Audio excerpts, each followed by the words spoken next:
টুং।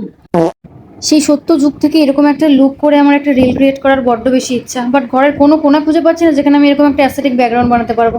অবশ্যই সেরকম একটা দেওয়াল জুটিয়েছি ঘরেই, তারপর দেখলাম সেখানে না প্রেগ না হ্যাঙ্গার কিচ্ছু নেই যেখানে আমি মানে কাপড়গুলোকে টানাতে পারবো।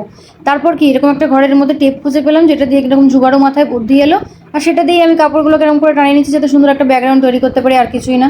এরপর আমি বসে পড়লাম যে আমি কীরকম কি মেকআপ লুক করবো, কারণ এটা আমার ড্রিম লুক হতে চলেছে একটা। কিছু না ভেবেই শুরু করে দিলাম যে যা হয় দেখা যাবে ভেবে। বেশিক্ষণ সিরিয়াস থাকতে পারি না, তাই এসব সহ্য করতেই হবে আমার ব্লগ দেখতে গেলে। বলতে ভুলে গেছি, আমার আঙুলটা কালকে ঘেঁচাংফু করে কেটে গেছে।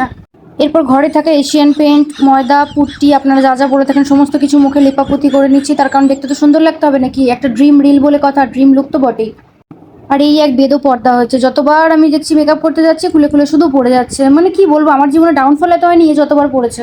কিছু একটা ভাট বকছিলাম তাই জন্য মিউট করে দিয়েছিলাম। যাই হোক, আপনারা নিশ্চয়ই শুনেছেন যারা ফার্স্ট টপার হয় তাদের জীবনে ছায়াপ্রকাশনীর অবদান অনস্বীকার্য, ঠিক তেমনিভাবেই এই রিলটা বানানোর জন্য আমার শাশুড়ি মায়ের অবদান আমার জীবনে অনস্বীকার্য।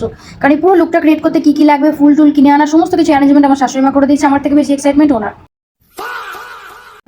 মানে গ্যার গুজরা কাপড় একটা, গিরা হুয়া কাপড় একটা, শুধু পরেই যায়।